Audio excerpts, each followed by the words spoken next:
Would you believe it? It's episode 150 of Classic SF with Andy Johnson. It's been a long road to get to episode 150. Definitely I have sped up a lot in recent months, and I'm very grateful to everyone who has been listening to the podcast and reading the articles. And as a way of celebrating this milestone, and also as a way to give me a week's break from the relentless march of reviewing old SF novels, I've decided to do a Q&A. So for the last few weeks I've been gathering questions from various people online, and I've taken a subset of those questions to answer in this bumper length episode. So they cover all sorts of topics from various different people, all to do with classic SF. It's been very interesting to read them and to think about my answers, and I hope you find those answers interesting.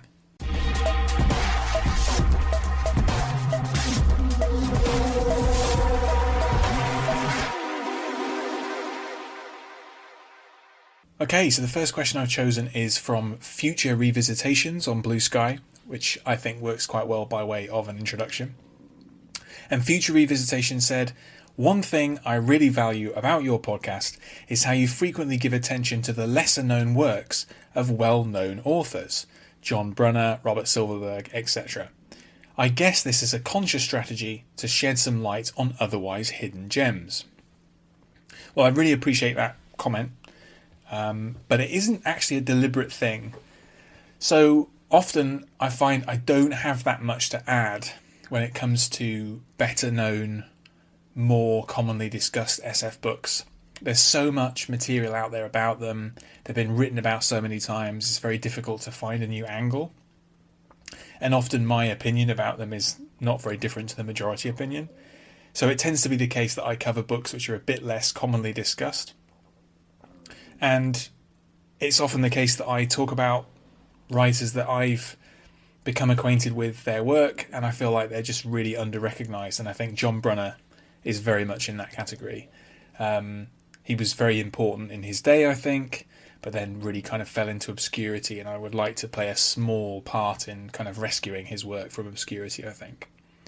I mean, more generally, my aim with the things I write and with the podcast is really just to share my love of classic SF, and ideally to connect with other people who also enjoy the genre. That's what I really enjoy doing. And if I can introduce some new readers to older SF, be they well-known books or obscure books, then that's an added bonus.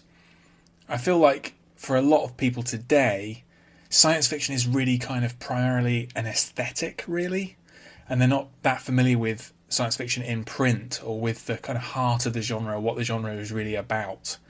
I also feel like the best SF of the period that I cover, which is the 1950s to the 1990s, is just a real treasure trove from a time when publishers really invested strongly in the genre in a way that I just don't think publishers do anymore.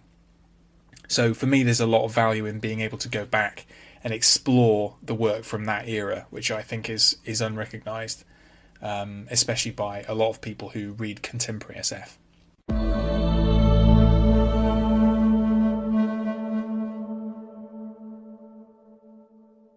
So, Adita on Blue Sky asked me, apart from Do Androids Dream of Electric Sheep, which Philip K. Dick would you recommend as a starting point?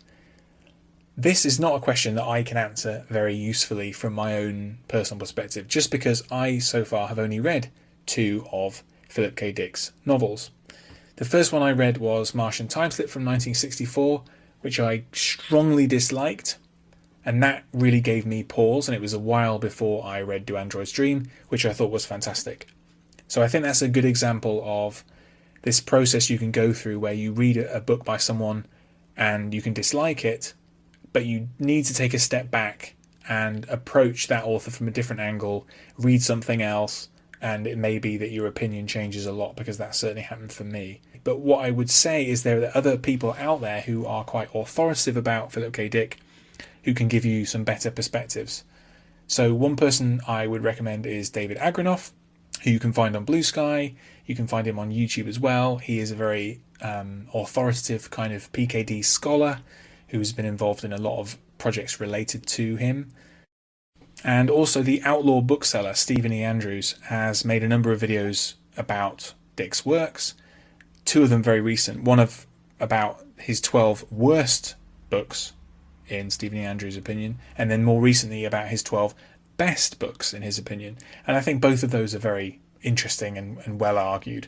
So I would recommend those as a way of approaching PKD's work.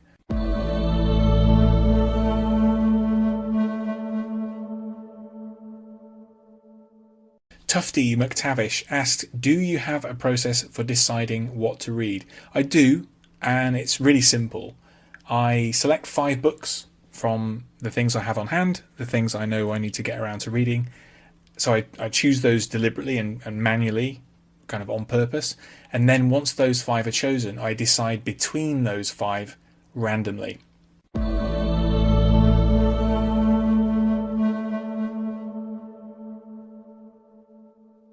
So I'm very happy to have 3 questions from way down under from my good friend Stevie, who lives in Australia.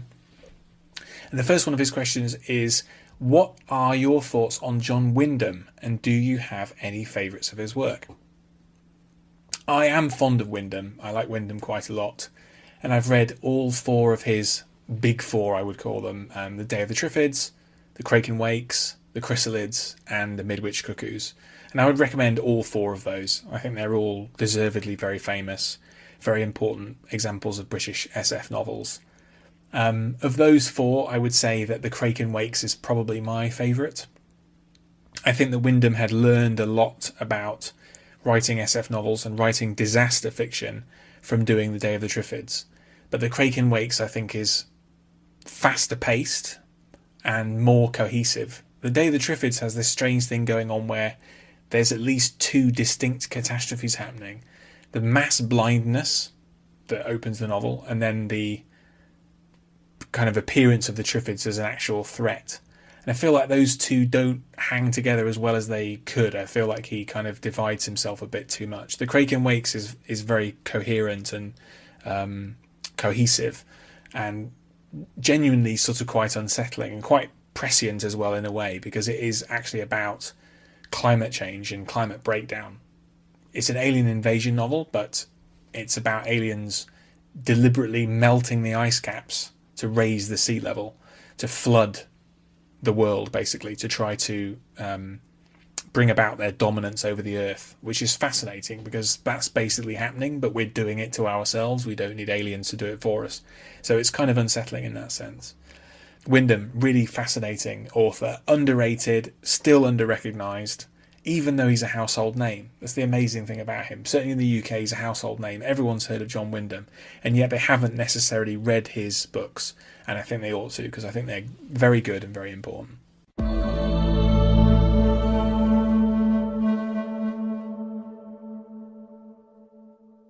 Stevie's next question is a tricky one, I think, but very interesting one. It's, do you have any recommendations for SF work that has a more literary style? The reason I think this is a difficult question to answer is it really depends what literary means to you. When I think about literary SF, what does that mean to me? I guess what it means to me is it's science fiction that pays a large amount of attention to technique, I think, to literary technique, to being written in a very careful way, in a very deliberate way. And I think it's also SF which is written with quite a high level of, I suppose, artistic seriousness and sort of moral seriousness. SF which is really designed to really very much make the reader think about something, especially something that is genuinely important, like some kind of ethical or social or moral issue. I think those are the 2 things that I think about most, is that emphasis on technique and artistic seriousness. And I think you can find that in the work of a lot of SF writers. The writers who come to mind for me personally straight away, the 2 biggest ones for me personally, I think, would be Ursula K. Guin and J.G. Ballard. 2 really radically different writers with very different views of the world. Le Guin was a woman, obviously, writing in the US. J.G. Ballard was a British guy writing in the UK. He came from this very sort of wealthy background, sort of colonial background. So writing in very different ways, but I think that they both had that emphasis on literary technique and on artistic seriousness. Le Guin, I think, is just an amazing writer. I think she was a huge loss when she passed away in 2018. I've read most of her work for adults now, and I've written about a lot of those books. Certainly, I've written about most of the science fiction books that she wrote that I've read. And I think she has this quite remarkable style, which doesn't seem like a style, which I think is one of the things that makes it quite impressive. And her books are tremendously serious. I think as a person in life, I think she could be very witty, she could be very humorous, but her books are incredibly serious. She's always got a very strong message that she's trying to get across, or questions that she's trying to pose, and she was fantastically good at choosing the right kind of vehicle for that message. And this is one of the reasons why her books are hugely acclaimed. I mean, Le Guin is probably the single most important female writer of science fiction and fantasy of all time. I think it would be very difficult to argue for anybody else to fulfill that position. And for her to have occupied that space for SF and fantasy at the same time, certainly when she was at her peak in the 70s, is just unprecedented. It's never happened again. I don't think will have ever happen again. And for me, the book I've always liked the most by her is not necessarily one of the more popular ones, but my favourite is The Word for World is Forest, which was originally published in, again, Dangerous Visions in 1972 as a novella. And I think she chose a particular form, literary form, for that piece of work to get across the message that she was trying to send, because that is an enormously angry piece of work. It is a howl of rage, really, against the Vietnam War, against environmental degradation, against colonial exploitation, against war and aggression and colonialism in all of its forms.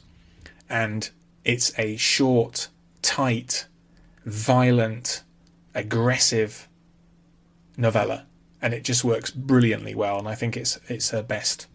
It's my favourite piece of work by her, which I would recommend to anybody. But lots of other people would recommend other books ahead of that, but that's my personal favourite. J.G. Ballard is someone that I am a lot less familiar with. I'm just starting to get really involved with his work just recently. But the things I've read by him, again, I think they have a very high degree of literary style and a real strong kind of moral, social force to them, and a really unique perspective.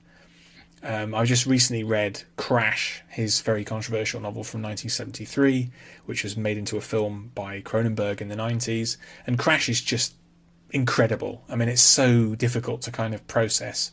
There's so much going on. It's such an outrageous concept, the idea of people who have this bizarre subculture lifestyle which is based on their sexualization and fetishization of the car crash. But it's the most amazing metaphor for the 20th century. And it's just a brilliant book. It's shocking, it's startling, it's really kind of disturbing in its implications. But it feels kind of true in some way. And some people would debate whether that's SF anyway. But earlier things that are more definitively SF, like The Drowned World, for example, from 1962, also has this just amazing power. And that's definitively an SF novel about climate change, about sea levels rising, about London being flooded, about ecological collapse, basically. And it's so much of Ballard's work is kind of about what people call the death drive, people being driven towards, kind of magnetized by, hypnotized by destruction, collapse, decay. They're kind of entropic novels. And I think that they're only going to become more and more relevant as time goes on. I think Ballard was the kind of ultimate interpreter of the 20th century, really, in science fiction. He's just becoming more prescient and more important as we move into the 21st century, into what is really a very bleak and very Ballardian time. So I think he's massively important and very readable, and has this incredible facility for metaphor.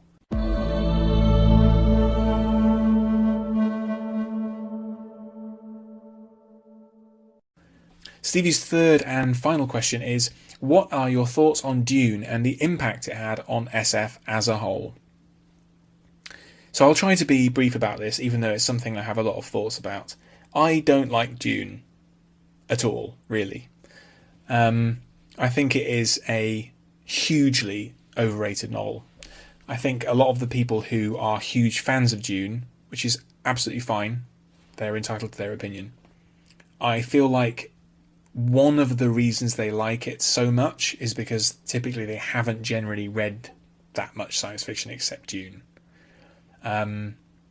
Which again is fine, that's not a crime. My main issue with Dune really is I just find it tiresome to read. I think it's hugely overlong, very sluggishly paced. It's divided into 3 parts. The middle part is agonisingly dull from my perspective. It's so boring. So little happens. The whole thing is so protracted. And the ideas in Dune, some of the kinds of themes, and especially the names of things, ornithopters, Arrakis, House Atreides, Spice, the Bene Gesserit, all these things, they're just amazing concepts, and especially fantastic names. And Herbert had a real gift for all that kind of thing. I will absolutely hand him that. But as a storyteller, I think he left a lot to be desired. And I think Dune is also very unnecessarily difficult to read at the sentence level. It's very leaden. The prose is just leaden. It's so heavy. It's so slow. And it takes so long to actually get anywhere. That for all those reasons, I just find it a real slog to read, and I can't get behind people describing it as the greatest SF novel of all time.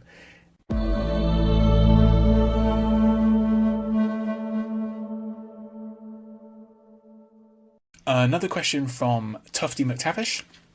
What other genres or eras do you touch upon? So my reading is very much focused on SF, especially in the last few years. But I do touch on other genres a little bit. I don't write about these things, but I do read them. I'm not particularly interested in fantasy, and never have been, really. But Michael Moorcock is the big exception.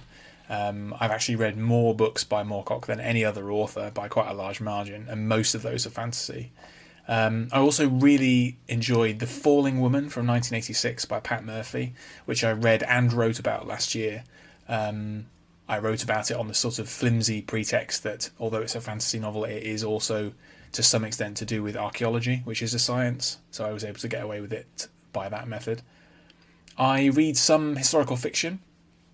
Bernard Cornwell is another favourite writer of mine. I really recommend the Last Kingdom series of 13 books and its TV adaptation, which is on Netflix.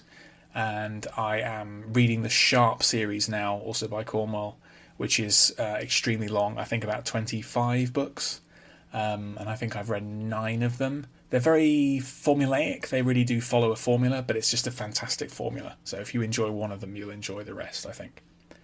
I read some older thrillers, not too many, but I do read some. Just recently I'm starting to get acquainted with Jack Higgins, who is incredibly prolific. One thing I find quite interesting about Higgins is that it took him a long time and a lot of books to really break through and become a very successful writer. His breakthrough, I think, was his 36th novel.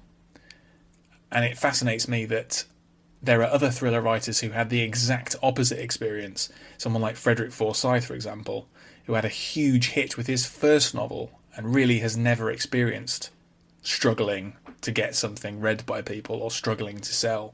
But both of those authors very interesting, Higgins and Forsyth. And occasionally I do read some crime fiction.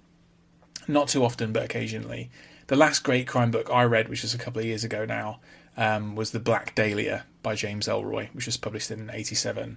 That is a brilliant book. Very difficult to sum up or to describe, but sort of loosely based on a real famous murder in LA in the 40s. Incredibly dark and disturbing, brilliantly written, and I must get round to reading more by him.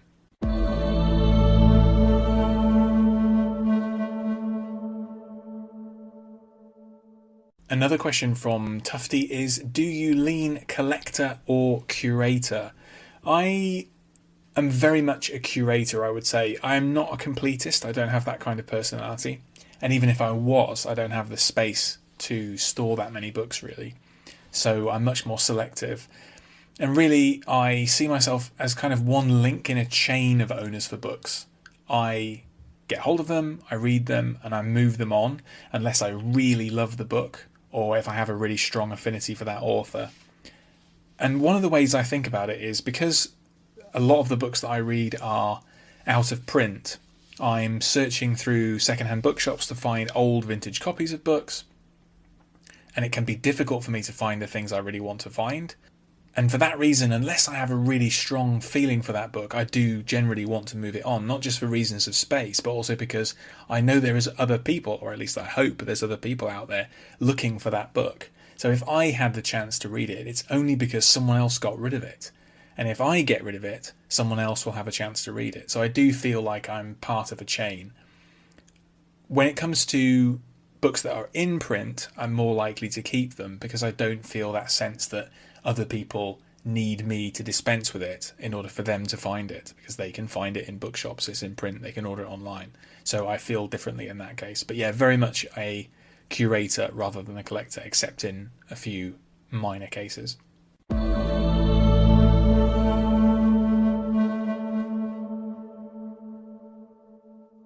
So just one last question, another one from Tufty.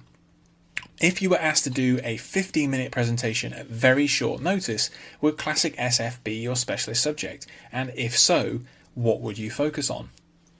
Given the choice of anything, it wouldn't be SF, I don't think. The number one thing that it would be is something that's not relevant to this discussion really, but I will probably be boring people to death about that subject in the relatively near future, so I will leave that to one side. But if I was going to be doing something to do with SF, it would probably be an introduction to a British author whose work I know quite well, and that would probably be someone like John Brunner or Arthur C. Clarke. And it's actually quite likely that I will be doing some kind of introduction to them, not in a form of a presentation, but as an article about one or both of those writers, so you can get some sense of what that would be like probably sometime soon.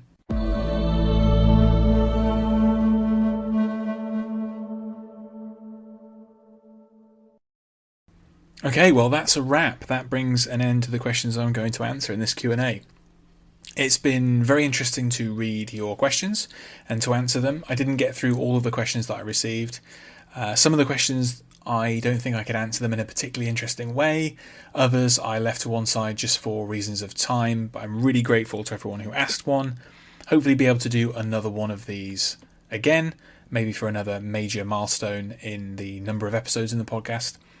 And in any case, you can always get in touch with me through various methods, which are mentioned at the end of the episode. But again, thank you very much for listening to the podcast.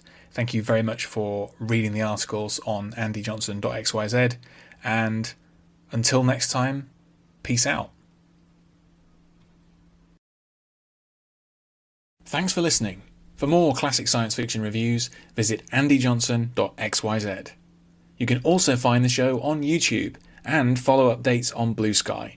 In both cases, just search Classic SF with Andy Johnson. Finally, to get in touch, use the contact form on my site or hit the link in the episode description to send a text message.